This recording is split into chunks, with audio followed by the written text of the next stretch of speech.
হরে কৃষ্ণ বন্ধুরা বন্ধুরা আপনাদের যাই হয়ে যাক ভুল করেও আর মহাশিবরাত্রির দিন ভুল করেও এই ফলটি খাবেন না বা কারোর হাত থেকে এই ফলটি কখনোই নেবেন না।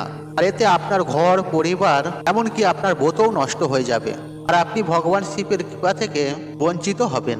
আর ভগবান শিব আপনাদের ওপর পতিত হয়ে যেতে পারে আর আপনাদের ওপর পাপও লাগতে পারে। আর মহাশিবরাত্রিতে আর এমন ভুল কখনোই করবেন না, এমনকি এমনভাবে কখনোই পূজা করবেন না আর এই ফুলটি কখনোই শিবলিঙ্গে অর্পণ করবেন না। আর ভগবান শিবের পুজো সম্পূর্ণ শুভ সময়ের মধ্যে করবেন।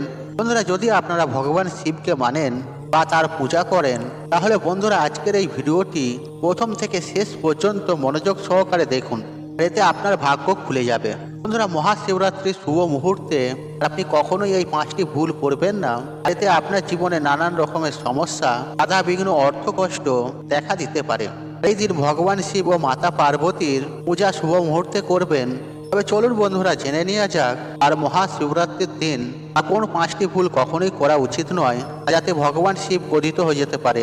বন্ধুরা আপনাদের কাছে একটা ছোট্ট রিকোয়েস্ট, আপনারা ভিডিওটি স্কিপ না করে শেষ পর্যন্ত দেখুন এবং ভিডিওটি দেখে উপকৃত পেলে তাহলে ভিডিওতে একটি লাইক করে কমেন্টে হর হর মহাদেব অবশ্যই লিখবেন এবং যতটা পারবেন ভিডিওটি বন্ধু বান্ধব আত্মীয়জনদের সাথে শেয়ার অবশ্যই করবেন।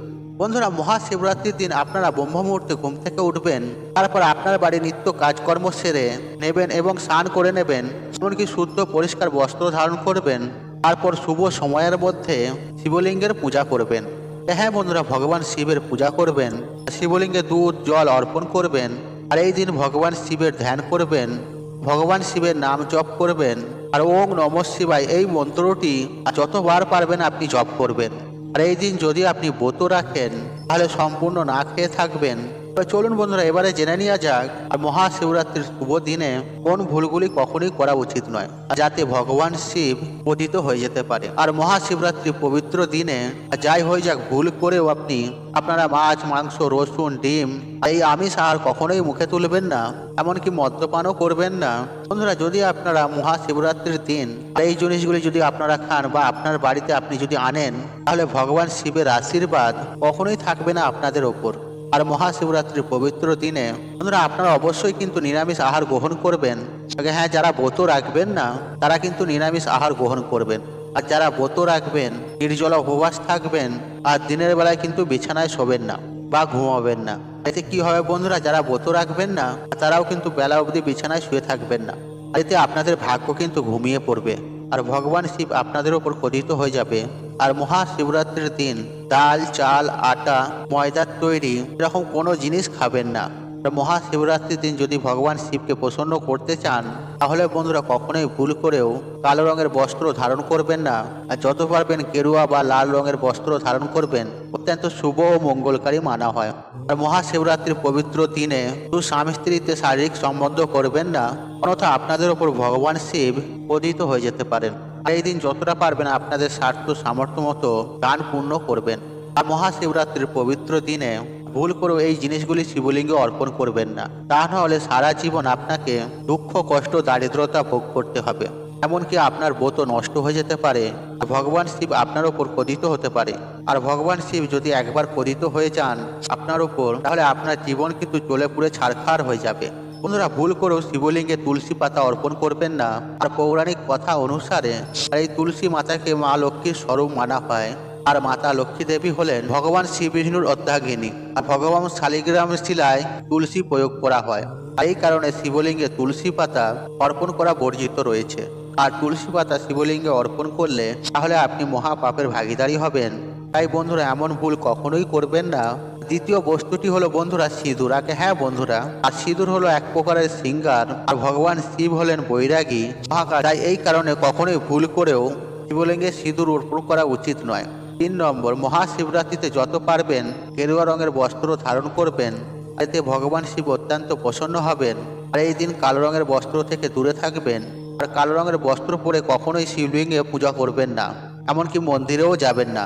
নাম্বার 4, হলুদ। বন্ধুরা সমস্ত দেবদেবীর পূজায় বা শুভ অনুষ্ঠানে এই হলুদ ব্যবহার করা হয়, কিন্তু বিনাশের দেবতা ভগবান শিবকে কখনোই হলুদ অর্পণ করা উচিত নয়, আর কারণ হলুদ হলো সৌভাগ্যের প্রতীক। নাম্বার 5, বন্ধুরা কেতকী ফুল। পৌরাণিক কথা অনুসারে এই কেতকী ফুল কখনোই শিবলিঙ্গে অর্পণ করা উচিত নয়, কারণ বন্ধুরা এই কেতকী ফুল একবার ভগবান শিব ব্রহ্মার মিথ্যে কথার সঙ্গ দিয়েছিল। এই কথা জানার পর ভগবান শিব ক্রোধিত হয়ে আর কেতকী ফুলকে অভিশাপ দিয়েছিল। তাই কখনোই কেতকী ফুল শিবলিঙ্গে অর্পণ করা উচিত নয়। নাম্বার 6, নারকেলের জল। আর পৌরাণিক মান্যতা অনুসারে শিবলিঙ্গে কখনোই নারকেলের জল অর্পণ করা উচিত নয়। নাম্বার 7, শঙ্খের জল। বন্ধুরা, ভগবান শিব শঙ্খচূড় নামক অসুরকে বধ করেছিলেন। আর সেই অসুরকে বধ করার কারণে কখনোই কিন্তু শিবলিঙ্গে শঙ্খের জল দিয়ে অভিষেক করা উচিত নয়। আর এই অসুর হলেন আর ভগবান শ্রী বিষ্ণুর ভক্ত ছিলেন এই শঙ্খচূড় অসুর। সেই কারণে ভগবান শ্রী বিষ্ণুর পূজায় শঙ্খ ছাড়া অসম্পূর্ণ থেকে যায়। আর ভগবান শিবের পূজায় কখনোই কিন্তু শঙ্খ প্রয়োগ করা উচিত নয়। নাম্বার 8, তিল। আর ভগবান শ্রী বিষ্ণুর গায়ের ময়লা থেকে এই তিল উৎপন্ন হয়েছিল। ঠিক এই কারণে ভগবান শিবে পূজাতে কখনোই তিল অর্পণ করা উচিত নয়। নাম্বার 9, ভাঙা আলো চাল। বন্ধুরা, ভাঙা বা অর্ধেক আলো চাল কখনোই শিবলিঙ্গে অর্পণ করা উচিত নয়। আর গোটা অক্ষত আলো চাল শিবলিঙ্গে অর্পণ করা উচিত। বন্ধুরা, যখন আপনারা শিবলিঙ্গে আলো চাল অর্পণ করবেন, খুব ভালোভাবে দেখে নেবেন কোনো ভাঙা বা আধখানা আলো চাল আপনি নেবেন না। এই ভাঙা আধখানা আলো চাল হলো অসম্পূর্ণ, আর এটি হলো অসম্পূর্ণর প্রতীক। তাই বন্ধুরা, আপনারা ভুল করেও ভগবান শিবের পূজায় ভাঙা বা অর্ধেক আলো চাল কখনোই অর্পণ করবেন না। সম্পূর্ণ গোটা অক্ষত আলো চাল শিবলিঙ্গে অর্পণ করবেন। বন্ধুরা, শিবরাত্রির দিন শিবলিঙ্গে অর্পণ করবেন এই জিনিসগুলি অবশ্যই। আর এই জিনিসগুলি যদি অর্পণ করতে পারেন তাহলে একজন ব্যক্তির ভাগ্যে চাকা কিন্তু খুলে যাবে। আর একজন ব্যক্তির ভাগ্য কিন্তু খুব তাড়াতাড়ি খুলে যাবে, এমনকি ঘুমন্ত ভাগ্য জেগে উঠবে। আর ভগবান শিবের কৃপায় সেই ব্যক্তি কোটিপতি হয়ে যাবে। আর এই জিনিসগুলি অর্পণ করলে ভগবান শিব অত্যন্ত প্রসন্ন হয়ে যাবে। গঙ্গা জল। হ্যাঁ বন্ধুরা, এই গঙ্গা ভগবান শ্রী বিষ্ণুর চরণ থেকে বেরিয়ে এসেছে আর ভগবান শিবের জটা থেকে এই ধরাভূমিতে প্রবাহিত হয়েছে। ঠিক এই কারণে সমস্ত নদীর থেকেও গঙ্গা হলো পরম পবিত্র। আর গঙ্গা জল দিয়ে ভগবান শিবের পূজা করলে ভগবান শিব অত্যন্ত প্রসন্ন হয়ে যায়। আর গঙ্গা জল শিবলিঙ্গে অর্পণ করলে মানসিক শান্তি ও সুখ প্রাপ্তি হয়। বন্ধুরা, এমনটা বিশ্বাস করা হয় যদি আখের রস দিয়ে শিবলিঙ্গে অভিষেক করতে পারেন একজন ব্যক্তি ধন সম্পদ প্রাপ্তি করতে পারবেন খুব তাড়াতাড়ি। বন্ধুরা, 3টি পাতাওয়ালা বেলপাতা। যে পাতা সম্পূর্ণ নিখুঁত, ছেঁড়া ফাটা না থাকে সেই বেলপাতা অবশ্যই শিবলিঙ্গে অর্পণ করবেন। আর এই 3টি পাতাওয়ালা বেলপাতা, আর এটি হলো ত্রিদেবের প্রতিরূপ, ব্রহ্মা বিষ্ণু মহেশ্বরের প্রতিরূপ মানা হয়। আর মহাশিবরাত্রির পবিত্র দিনে বেলপাতা অবশ্যই অর্পণ করবেন। এই কথা কিন্তু শিবপুরাণে লেখা রয়েছে। আর ধুতরা ফুল ভগবান শিবের অত্যন্ত প্রিয়। বন্ধুরা, মানসিক শান্তি পেতে সাদা ধুতরা ফুল শিবলিঙ্গে অর্পণ করুন। বন্ধুরা, গ্রহের অশুভ প্রভাবের কারণে ঘরে সুখ শান্তি কমে যায়। আর আর্থিক সমস্যা দূর করার জন্য আর ভগবান শিবকে একটি রূপোর নাগ নাগিন অবশ্যই অর্পণ করুন। আর এই পবিত্র মহাশিবরাত্রির দিন শিবলিঙ্গে অবশ্যই রূপোর নাগ নাগিন অর্পণ করুন। এতে কাল সর্বদোষ নাগদোষ সমাপ্ত হবে। বন্ধুরা, ধুতরা ফুল ভগবান শিবের অত্যন্ত প্রিয়। তাই বন্ধুরা, মহাশিবরাত্রির দিন শিবলিঙ্গে একটি ধুতরা ফল অর্পণ করুন। এতে শত্রুর সমস্ত ভয় দূর হয়ে যায় এবং ধন সম্পদে নিয়ে যে কোনো না যে কোনো সমস্যা যদি আপনাদের থাকে সেই সব সমস্যাও দূর হবে এবং আর্থিক দিক থেকে আপনারা মজবুত হয়ে উঠবেন। বন্ধুরা, ভাং ভগবান শিবের অত্যন্ত প্রিয়। আর ভগবান শিব যখন হলাহল বিষ পান করেছিলেন আর সেই বিষের প্রভাব কমানোর জন্য অনেক রকম জড়িবুটি প্রয়োগ করেছিলেন দেবতারা, আর তারই মধ্যে একটি হলো ভাং। এই কারণে ভগবান শিবের ভাং অত্যন্ত প্রিয়।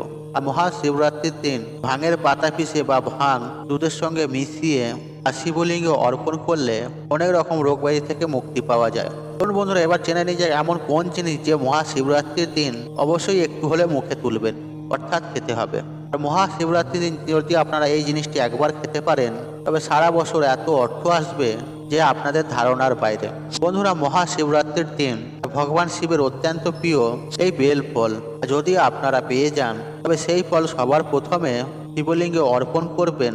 তারপর সেই বেল ফল প্রসাদ স্বরূপ আপনি এবং আপনার পরিবার সকলে খেয়ে নেবেন। এই ফলটি খেলে আপনার ঘরে সারা বছর টাকার বৃষ্টি হবে আর ঘরে কখনো ধনের অভাব হবে না। সর্বদাই আপনার পুরো পরিবারের উপরে থাকবে ভগবান শিবের অশেষ কৃপা ও আশীর্বাদ। বন্ধুরা, একান্তই যদি আপনারা মহাশিবরাত্রির দিন তাহলে বেল ফল যদি না পান তাহলে কুল শিবলিঙ্গে অবশ্যই অর্পণ করবেন।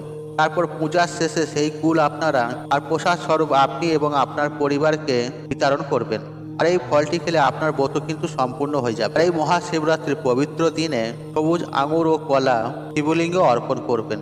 তারপর সেই আঙুর ও কলা খেয়ে নেবেন, এতে অত্যন্ত শুভ বলে মানা হয়। এছাড়া বন্ধুরা, মহাশিবরাত্রির পবিত্র দিনে আপনার বাড়িতে আপনি নিজের হাতে ক্ষীর বানাবেন। আর সেই ক্ষীর শিবলিঙ্গে অর্পণ করবেন।